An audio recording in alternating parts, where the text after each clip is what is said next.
Представници од Министерството за здравство, Институтот за јавно здравје од Скопје и од Светска здравствена организација на состанок во Центарот за јавно здравје во Кучани, со цел да се уверат во актуелната епидемиолошка состојба во регионот, со акцент на поплавените подрачја и да увидат дали доминираат цревни заразни заболувања.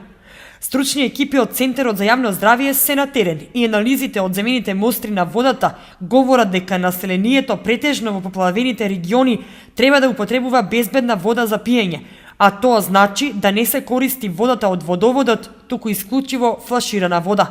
Населението во поплавените региони, а тоа е повеќе се работи за општина Чешиново, Облешево, препорачливо е да користи флаширана вода за пиење.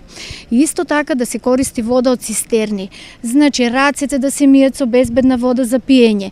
Тоа значи дека може да се мијат со превривана вода, со превриена вода, да се мијат садовите кои што се употребуваат во подготовката за храна со безбедна вода за пиење. Исто така да се мие зеленчукот и овошјето. Многу е важно да се мие зеленчукот и овошјето со безбедна вода за пиење. Исто така даваме препорака доколку некој од поплавените региони има цревни заболувања или цревно-интестинални заболувања, да побара помош кај својот матичен лекар. Доколку, например, е во период кога неговиот матичен лекар не работи, може да се обрати во службите за итна медицинска помош или на телефонскиот број 194. Констатирани се само поединечни случаи на цревни заразни заболувања во поплавените подрачја, но сепак препораките остануваат да важат, велат од Институтот за јавно здравје Скопје. На нивото на регионот кој што е поплавен и во Центарот за јавно здравје има само поединечни случаи на цревни заразни заболувања кои што не се поврзани помеѓу себе. Не станува никаков збор за сега за било каква епидемиска појава.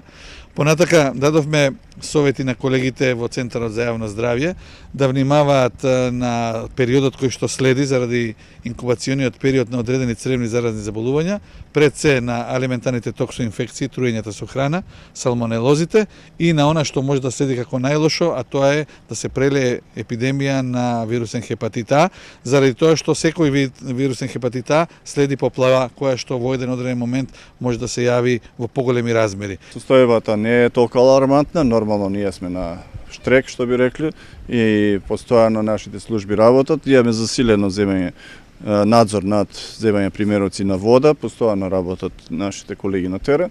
Вработените во Центарот за јавно здравје Кучани и понатаму остануваат будно да ја следат хигиено-санитарната и епидемиолошката состојба на теренот.